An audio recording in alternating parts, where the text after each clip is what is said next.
Hi there, I'm Sam Medina with the Rift Online Church, building God's kingdom in you. Tonight we are continuing our study on the book of Judges in chapter 9. And so without any further ado, let's get right into it. You can turn your Bibles to Judges chapter 9.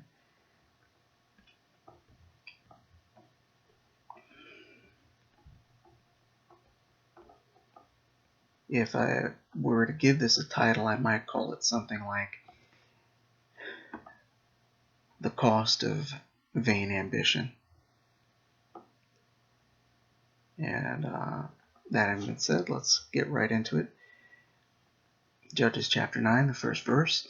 And Abimelech, the son of Jerubbaal, went to Shechem unto his mother's brethren, and communed with them, and with all the family of his mother's father, saying,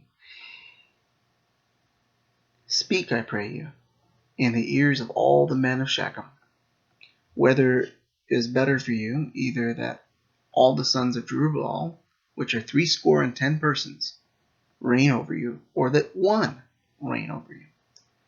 Remember also that I am your bone and your flesh.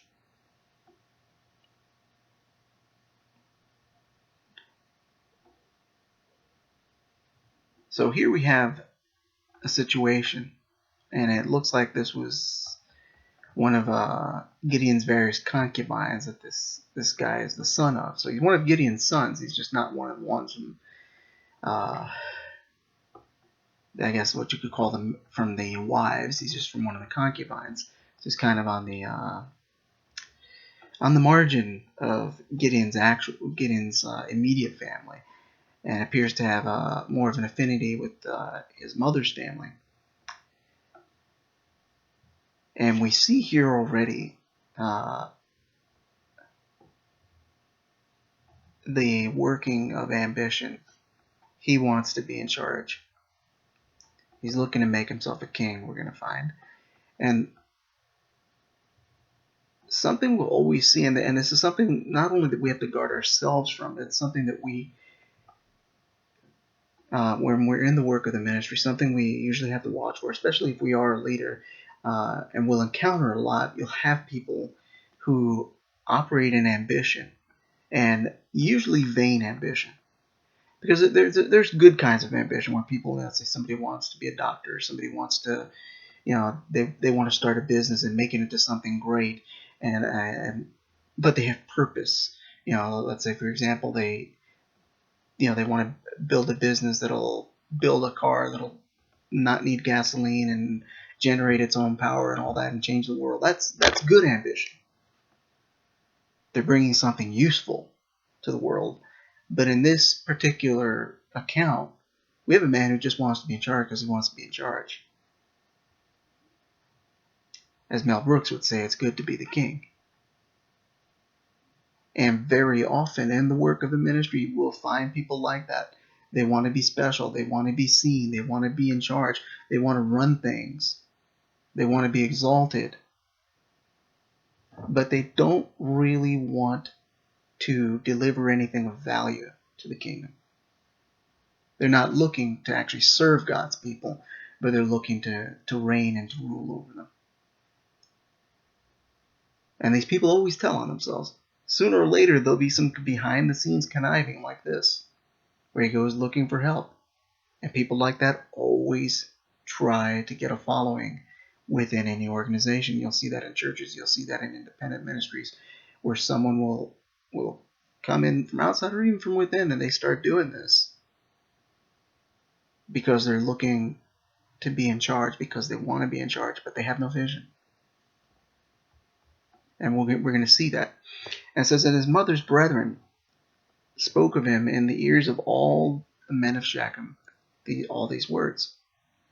And their hearts inclined to follow Abimelech, because they said, he is our brother.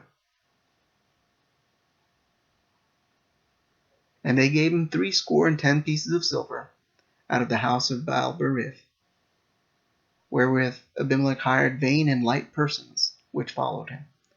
And this is another characteristic of vain ambition. A person with vain ambition will always surround themselves with what the Bible calls vain and light persons. people who don't really have any substance. Because the truth of the matter, a person who has vain ambition doesn't have any substance themselves. Nobody serious is going to follow them. You won't see some guy who isn't much of a man and has, really no manhood to him have followers who are real men. It's not going to happen. Real men will follow another real man. They're not going to have any respect for somebody who doesn't have any manhood or any authority or any strength of character. And so typically, they're gonna have to find some vain and light people with no character, people with no real substance to follow them, and they're gonna have to pay them in somewhere. There's gonna have to be something in it for them.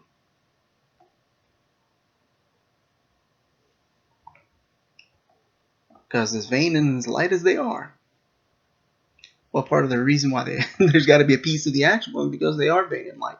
There is no real vision. It's every man out to just get something. And we don't just see this in leadership. We see this in people's followership, where people don't follow unless there's something in it for them. Where people don't, they're not interested in praying for anybody else unless somebody's going to pray for them. They're not interested in let's say, for example, supporting any prophetic ministry that's going on with prayer, with fasting, or even with just their presence, unless they're going to get ministered to. And you see it. It's not even so much people try to blame it on social media, but it isn't the fault of social media. Social media just has a way of exposing what's already there. It gives people opportunity to do what they can't do in their church, to do what they can't do in whatever ministry they belong to or whatever circles they normally used to flow in and move in. And you'll see this dynamic where, there's got to be something in it for them. And I will openly confess, it is no secret. Sometimes when I do a thread in the Facebook group, I deliberately structure it to weed out selfish people. Where I'll put in some guideline, you got to pray for 3 people or 5 people, or you can't post your own name, you got to post somebody else's name.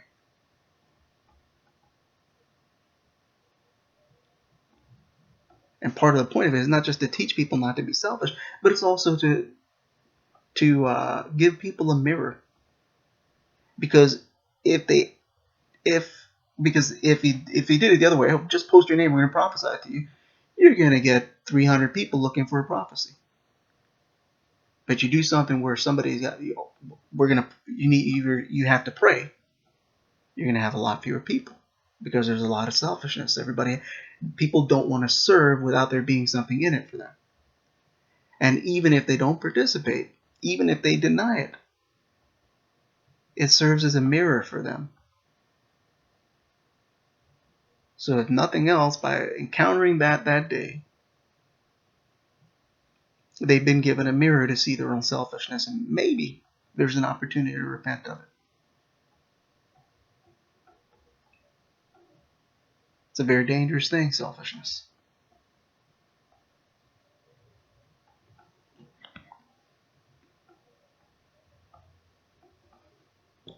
It's really the opposite of the cardinal ethic of Christianity, which is sacrifice.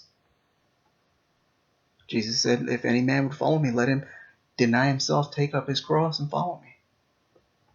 And as I've said before, we like to use that phrase and we don't really know the significance of taking up your cross. But the people he said it to, because when you're looking at Scripture, one of the things you got to consider is who's speaking, who is he speaking to, when and where is he speaking. Jesus was saying this during a time which Israel was occupied by the Roman government. Taking up a cross meant you were going to get crucified. As A.W. Tozer used to say, if you saw a man carrying a cross out of town, you knew one thing for sure. He wasn't coming back. He's going to die. And he's going to die in an incredibly unpleasant way. And if they leave him up there on the cross for more than one day, if you're particularly strong, it might take a few days to die. especially if they don't beat you first and if they don't break your legs. And you kind of have to, you almost hope they do, because if you don't die right away, the vultures may not wait till you're dead to start eating you.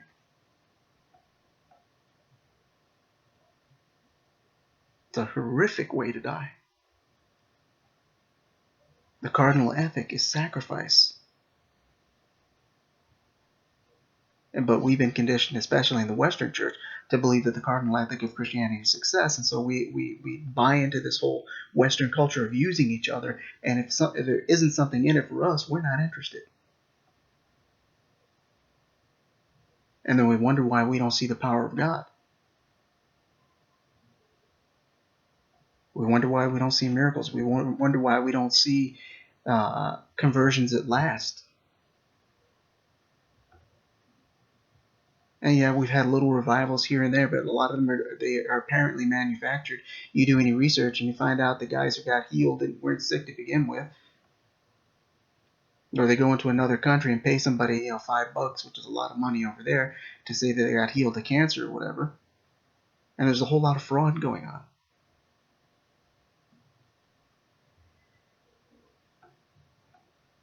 Because the truth is, a selfish person cannot be trusted with the power of God. God is going to put his power on a selfish person.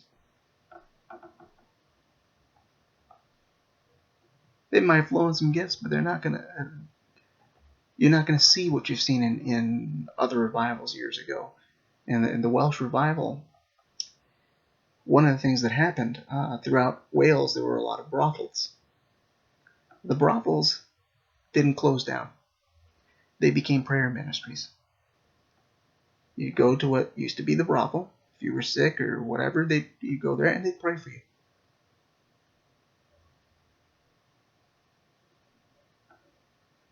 People have a revival now. The brothel a quarter mile away is still a brothel 10 days later, 10 years later. There's a difference.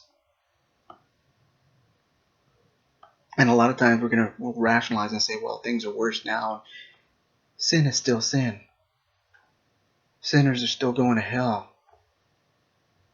And the blood of Jesus has not lost its power. So if something's different, it's us.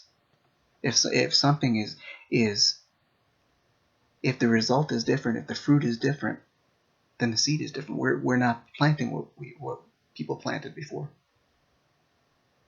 We're not ministering with the same motives.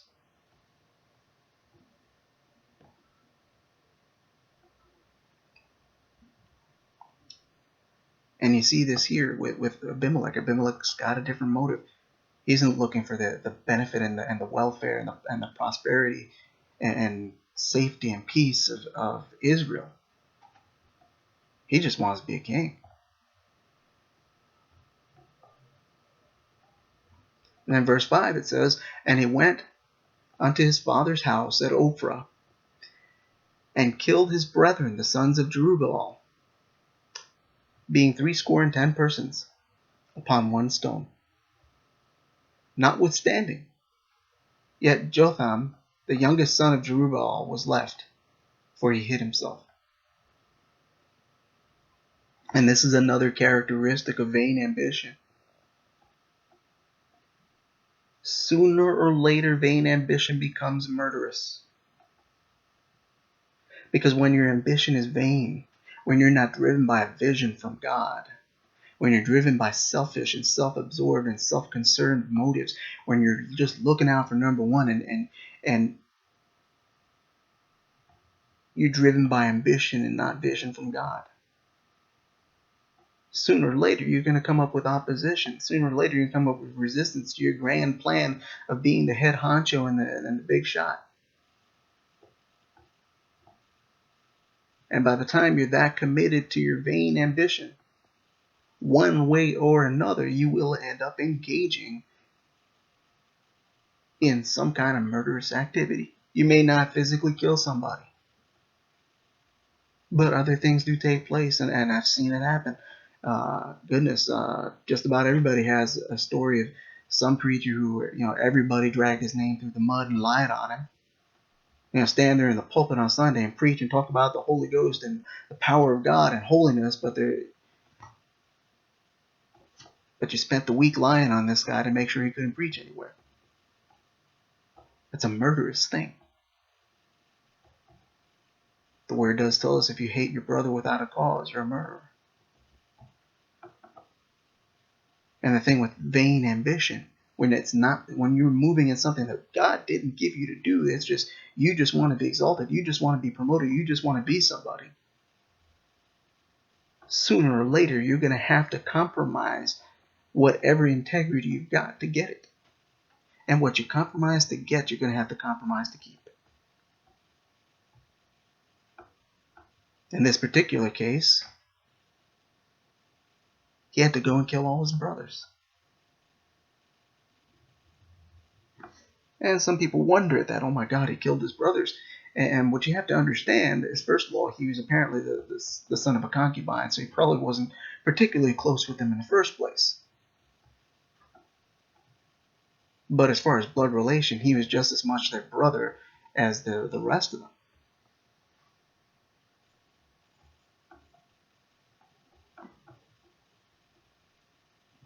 And sooner or later,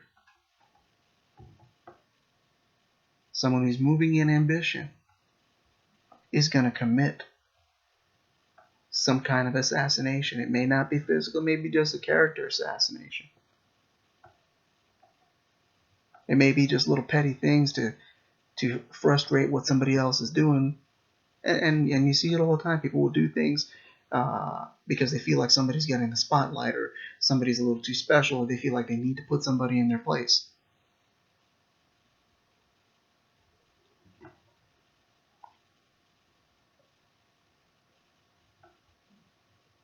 And what they don't realize is all that time, by the time they get to that point, they've already got at least one demon with them.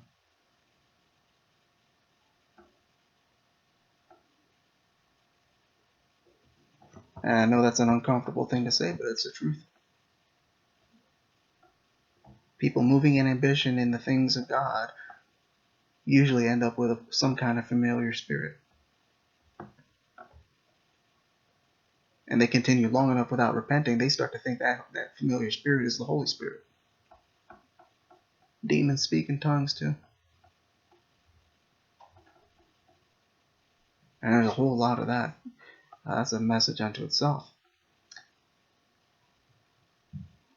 And in verse 6 it says, and the men of Shechem gathered together, and all the house of Millo, and made Abimelech their king, by the plain of the pillar that was in Shechem.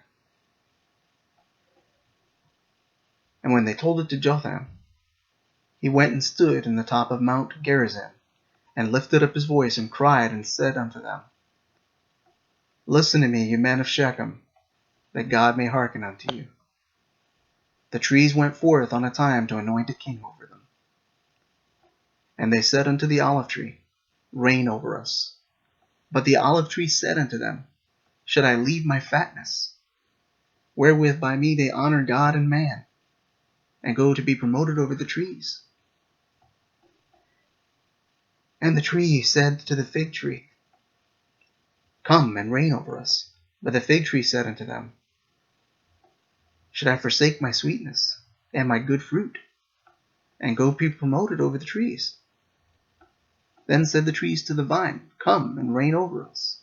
And the vine said unto them, should I leave my wine, which cheers God and man, and go to be promoted over the trees?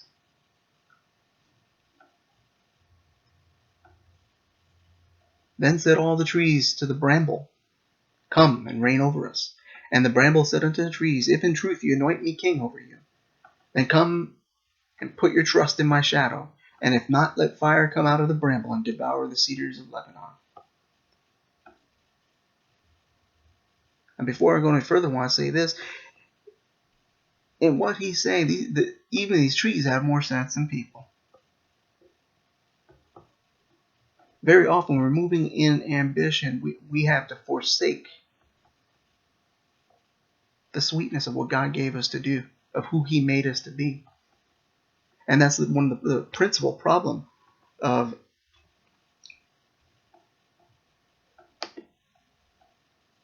ambition.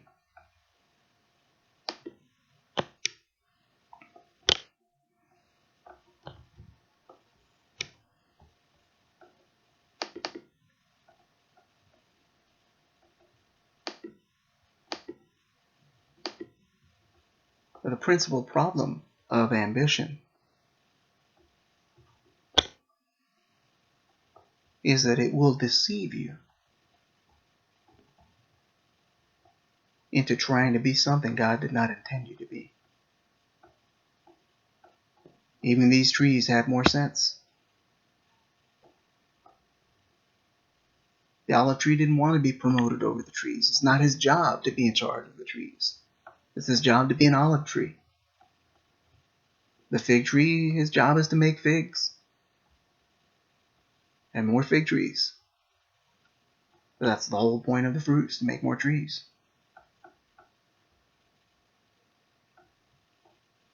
And the vine, he's all about the grapes. Very often, and especially, we're in a time in the church, especially now that social media has given us so much more access to do things in ministry that we probably wouldn't have been able to do in the institutional church.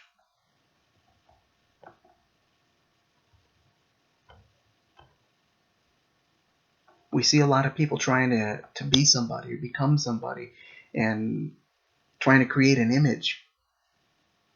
And so many of them are hoping to become, the next big shot preacher. And they're trying to look like it and they're trying to sound like it. And a lot of them are vain and light people. And some of them have a gift. And here is the tragedy with so many of them. They want to be the next T.D. Jakes, or they want to be the next Creflo, or the next pick a favorite preacher. Or they're trying to be like these guys and become something God didn't intend for them. And because they spend so much time and put so much effort into that, they never invest the time required in the gift God already gave them.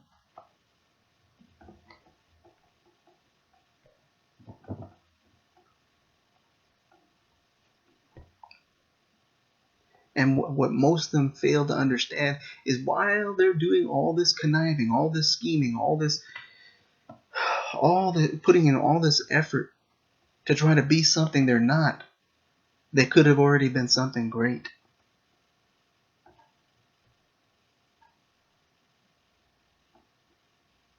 Maybe not in the way they wanted to be. And I know a lot of preachers like to say, stay in your lane and all that. And the truth is, a lot of pastors say that because they just don't want you to outgrow them. I'm going to go there. So they don't want you to outgrow them.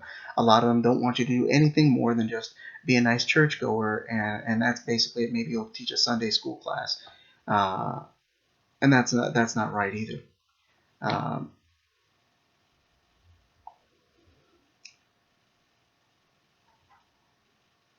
But a lot of people get into this, and I've seen it again and again, and I've, especially now, running a Facebook group and people frequently approaching me for guidance or whatever. I encounter a lot of people that they're pursuing something God did not intend for them, and a lot of them don't even realize that they have a great call on their life, but because they're busy chasing this image or this preconceived notion of what they think ministry is supposed to look like and what success in ministry looks like, they end up stunted and shrunken and accomplish almost nothing anyway.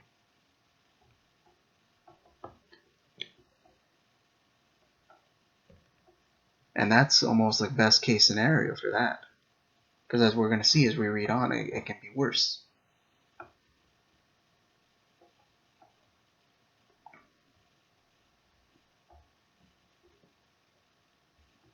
In verse 16, he says, "Now therefore, if you have truly and if you have done truly and sincerely, and that you have made Abimelech king, and if you have dealt well with Jerubbaal and his house, and have done unto him according to the deserving of his hands, for my father fought for you, and ventured his life far, and delivered you out of the hand of Midian, and you are risen up against my father's house this day, and have slain his sons, 70 people, upon one stone, and made Abimelech, the son of his maidservant, king over the men of Shechem, because he is your brother.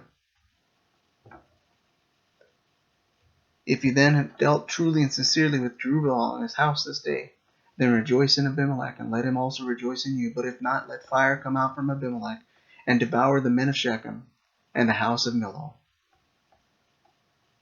And let fire come out from the men of Shechem, and from the house of Millo, and devour Abimelech.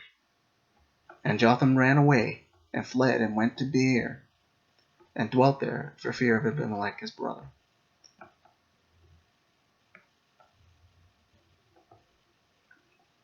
So Abimelech is basically what we would now call a bastard. Not in the sense that he didn't know who his father was, but rather that he was illegitimate.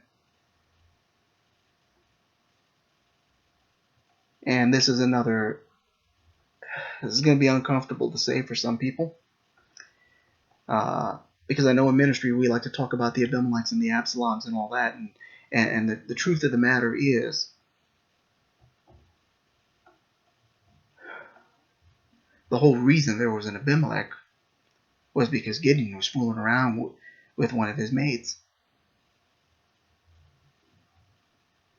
And one of the things, and don't get me wrong, you can have a troublemaker come up out of nowhere while you're doing the right thing. But very often, when you got an Abimelech or an Absalom, it's because there was something you were doing that allowed it to happen. You created your own problem. I used to say to some leaders, and they didn't like it,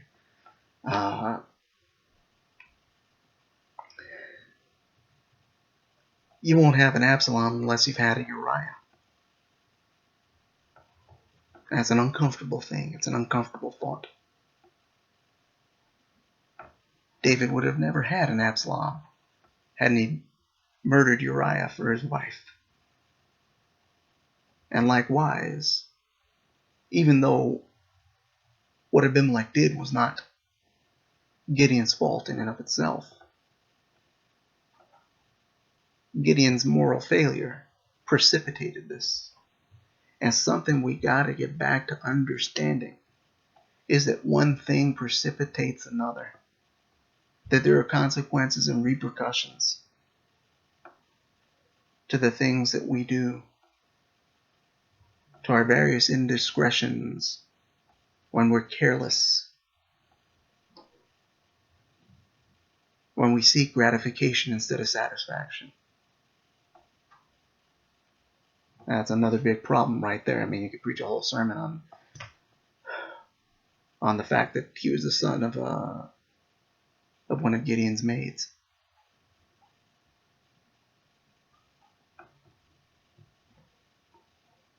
You want to almost guarantee that you're going to have some Abimelech trouble in your ministry.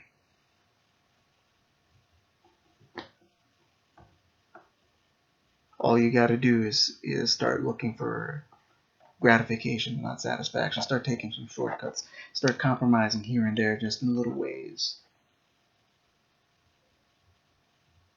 And you have just about a guarantee you're going to have this kind of trouble. Because one thing does precipitate another.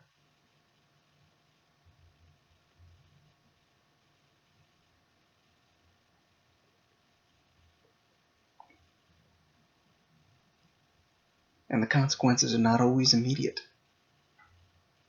A lot of times people operate in ambition. They seem to get what they want. And I remember Jonathan Edwards, one of the great preachers of what they call the Great Awakening in America back in, I think it was in the 18th century. His most famous sermon was Sinners in the Hands of an Angry God. But he had another sermon that I got to hear somebody read, because obviously they didn't record it back then, but he used to write his sermons down. And this particular sermon, I forget the title, but it was something to the effect of God gives people he hates exactly what they want.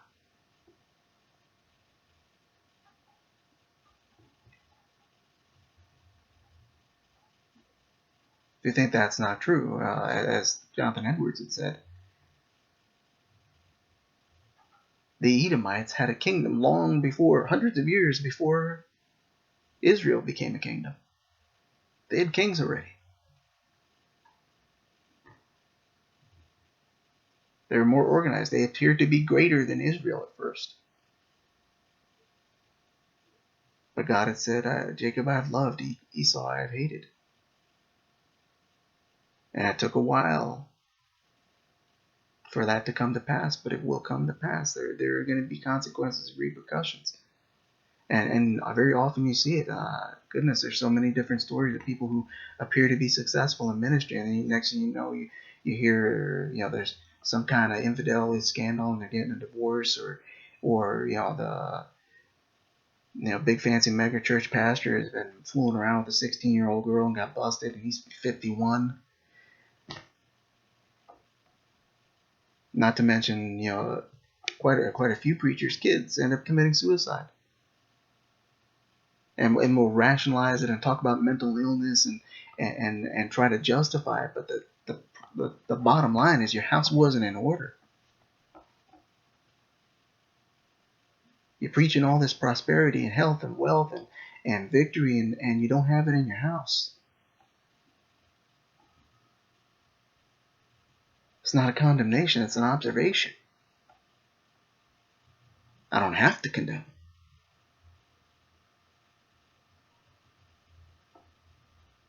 That situation alone speaks volumes.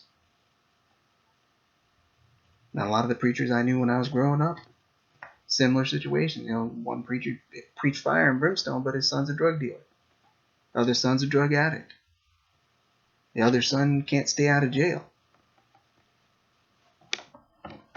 Now, yes, the enemy can attack and all that, but a lot of times those things are, we make excuses.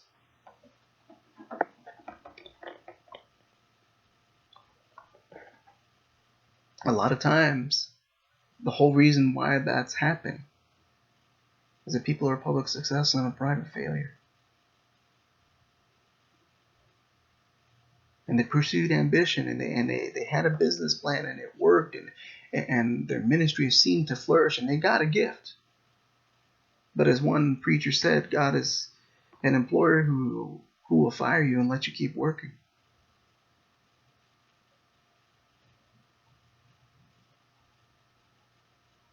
When Moses smote the rock, instead of speaking to the rock, and then spoke harshly to the children of Israel when God didn't tell him to do so,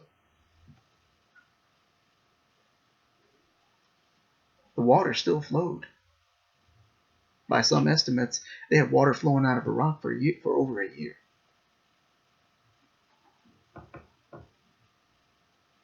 Because the truth is, God will still meet the need of his people. But it doesn't mean he still approves of the leader. That's a frightening thing. Because of that one incident, Moses couldn't enter the promised land. He got to see it, but not go in. And Aaron died the day that happened. Because he was the spokesman.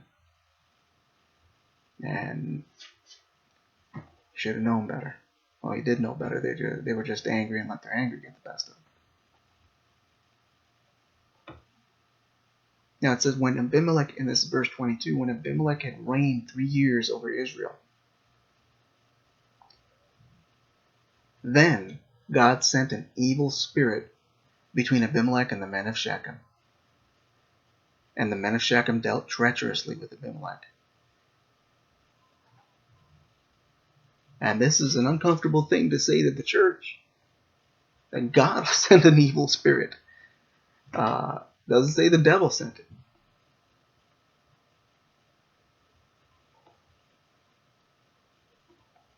And I know we like to say we're in the New Testament, we're under grace. You read the book of Revelation. If you really think there's no consequences and you won't see the wrath of God. They sent an evil spirit. So the same people who helped this guy become a king turned on him. And it says in verse 24 that the cruelty done to the 70 sons of Jerubbaal might come, and their blood be laid upon Abimelech their brother who slew them, and upon the men of Shechem who helped him in the killing of his brethren. And the men of Shechem sent liers in wait for him in the top of the mountains, and they robbed all that came along that way by them. And something you got to understand about ambition and manipulation and scheming and all that is that sooner or later, a lot of the people that will help you scheme, they'll turn on you as soon as it, just like they helped you when there was something in it for them. All there has to be is even the illusion of something better in it for them, and they will turn on you.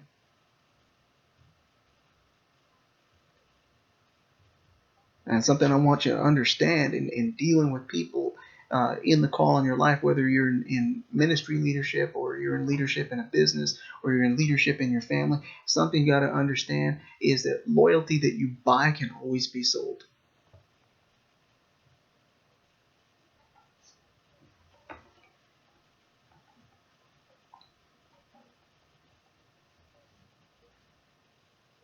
Especially if God himself is sending an evil spirit to cause the people that helped you to turn on you.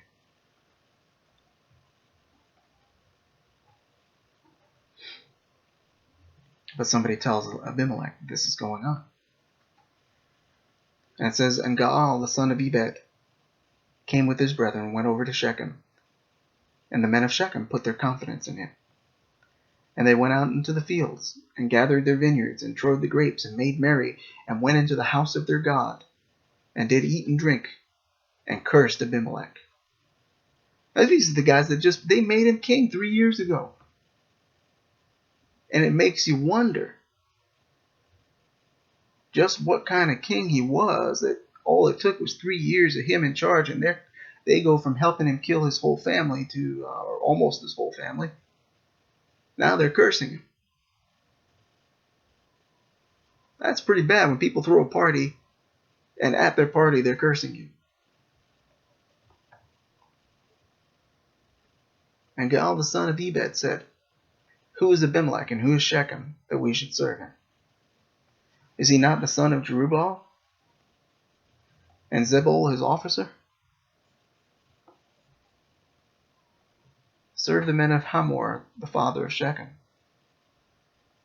For why should we serve him? And would to God this people were under my hand. Now we got another guy with some ambition. Then I would remove Abimelech. And he said to Abimelech, increase your army and come out. So now he's sending a message to Abimelech to come out, let's fight. This guy's talking junk.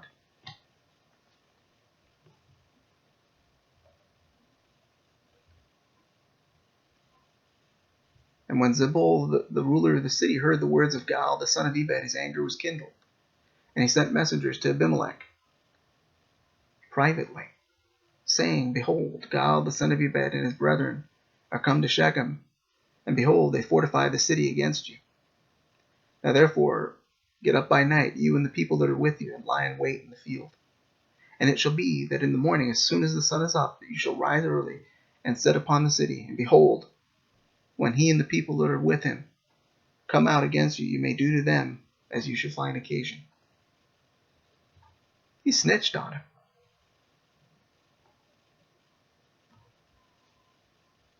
One moment they're putting their confidence in this guy, and the next minute they're setting him up to be killed. And this is another characteristic of vain ambition. When you move in ambition, something you gotta understand is you're not the only one with ambition. You're not the only one scheming. You're not the only one conniving and manipulating and moving and shaking behind the scenes to try to make something happen. When you're moving in ambition, there's There are very often a whole lot of people that are willing to sell you out as soon as they see some kind of advantage.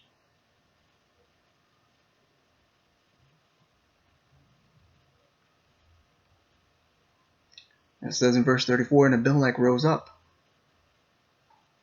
and all the people that were with him by night, and they laid wait against Shechem in 4 companies. And Gaal the son of Ebed went out, and stood in the entering of the gate of the city. And Abimelech rose up, and the people that were with him, from lying in wait.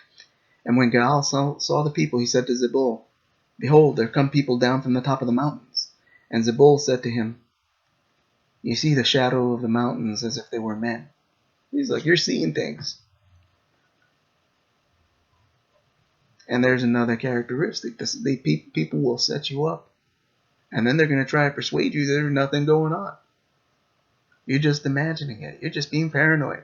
And there's a whole lot of drama you can save yourself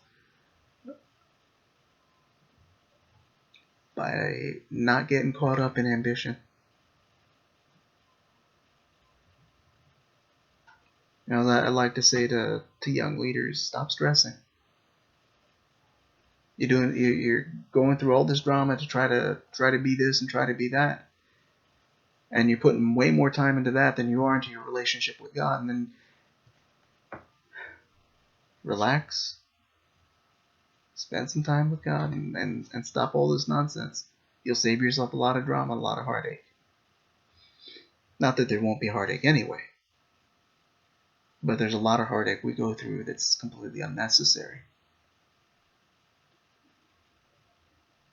Verse 37, it says, and Gaal spoke again and said, see, there come people down by the middle of the land, and another company comes by the plain of Meonan.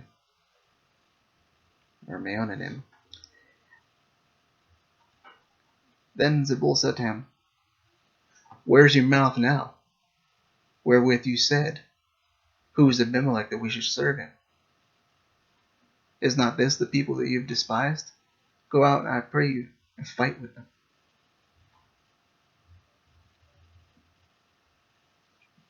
And Gaal went out before the men of Shechem and fought with Abimelech.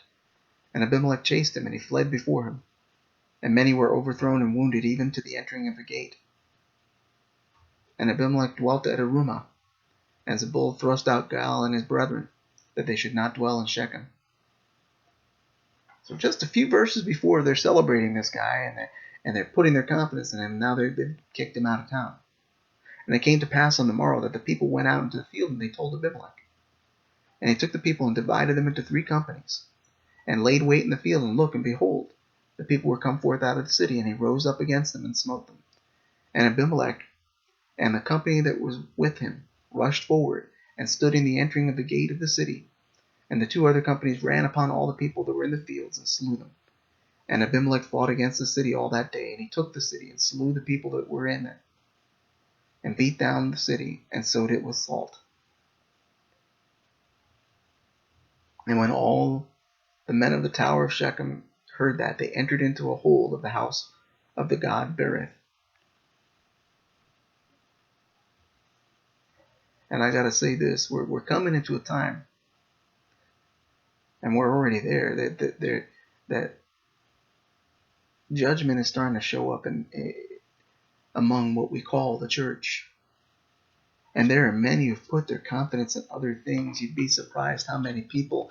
Another thing about ambition, particularly when it comes to the work of the ministry and things that are presumably supernatural. A lot of people that flow in ambition, they don't really care they get to a point where they don't care too much where the power comes from. There are a lot of preachers and pastors that came out of one particular supposed revival up here in Canada that later admitted that they had demons talking to them. Demons promised them success in ministry and all these other things if they would follow this particular plan. That's what we call what they call the Toronto blessing.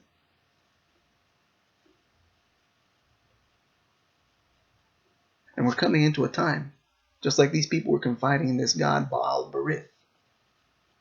There are many within the church They've been moving in things that are not from God. A lot of them are moving in familiar spirits. A lot of them have been moving in divination and outright witchcraft,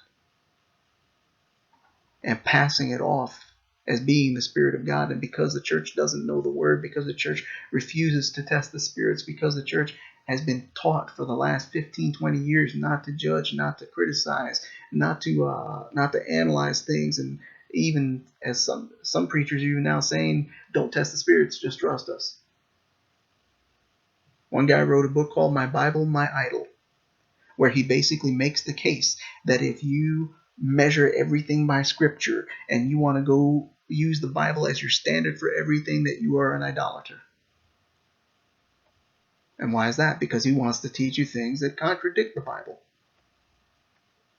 And there are a lot of people, they may not be into Baal Barith, but they got something else going on that they've been confiding in.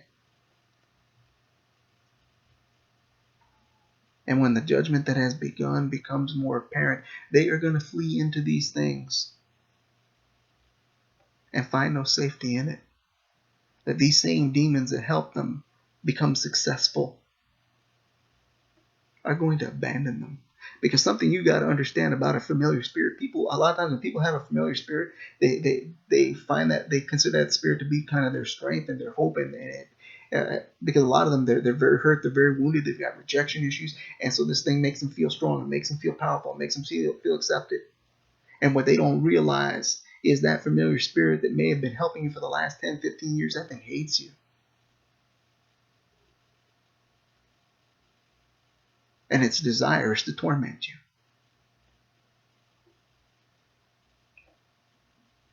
And there are a lot of people moving that kind of stuff, and they don't realize when the stuff hits the fan, and it will, what they do not realize is that these spirits are going to turn on them.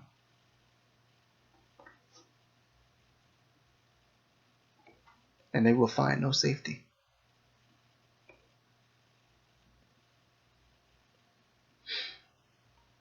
In verse 47, it says, and it was told Abimelech that all the men of the tower of Shechem were gathered together. And Abimelech got up to Mount Zalmon, he and all the people who were with him. And Abimelech took an axe in his hand and cut down a bow from the tree, and took it and laid it on his shoulder, and said to the people who were with him, what you see me do, make haste and do as I have done. And all the people likewise cut down every man his bow, and followed Abimelech, and put them to the hold, and set the hold on fire upon them, so that all the men of the tower of Shechem died also. About 1,000 men and women.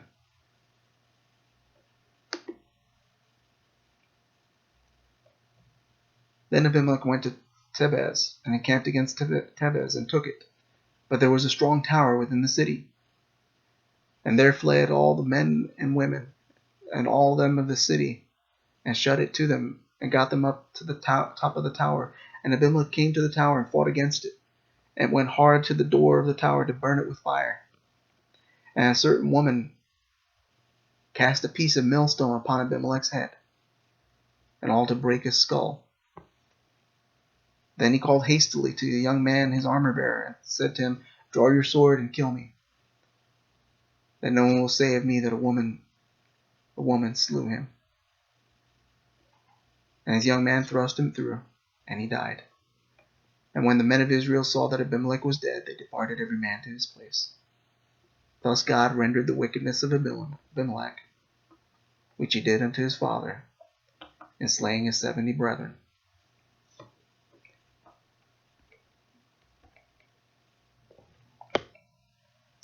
And all the evil of the men of Shechem did God render upon their heads.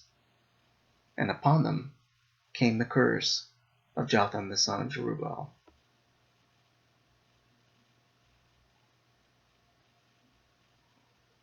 One of the realities of ambition, of vain ambition, is that it brings a curse.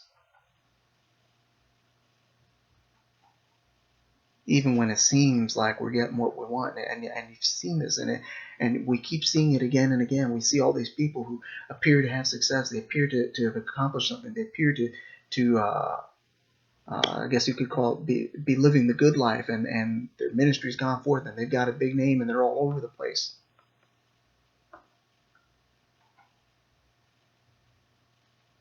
But you go behind closed doors and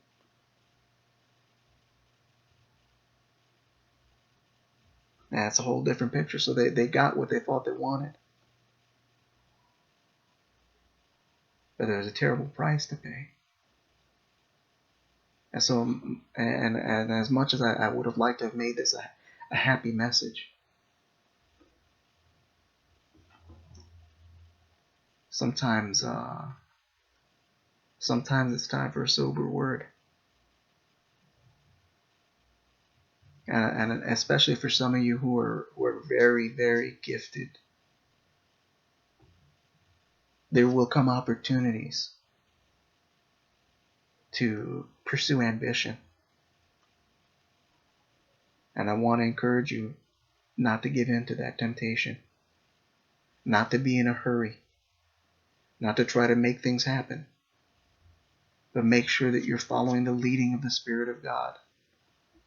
Man, I know one young man that last year I was warning him about his ambition because he wanted to be somebody. He started a Facebook group and is trying to bring people together, and they would do prophecy threads, and then I noticed after a while he was starting these threads, but he wasn't prophesying in them because he had no gift. He was trying to pass himself off as a prophet, but he had nothing. And so what he was doing was trying to bring all the pieces together and play chess master, play puppet master, and basically bring all the little puppets together to do his bidding in order to create this image of being this great leader, which he was not. Got no substance at all. And last I heard, he did some kind of YouTube video where he makes a coin go up and flip up in the air and hit the ceiling and stick on the ceiling, and then while it's stuck to the ceiling, it's moving around. And he makes the claim that this is with the power of God, that he's defying the laws of physics like Jesus walking on water. And the truth is, brother man got himself a familiar spirit. Now, a lot of times people pick up a familiar spirit and don't know, but this brother knows it.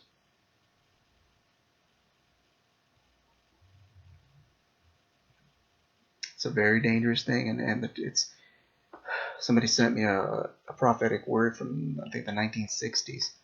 The man who said it is dead. He said it 5 years before he was dead, and one of the things he said was something to the effect of the church has forgotten that it is a fearful thing to fall into the hands of the living God.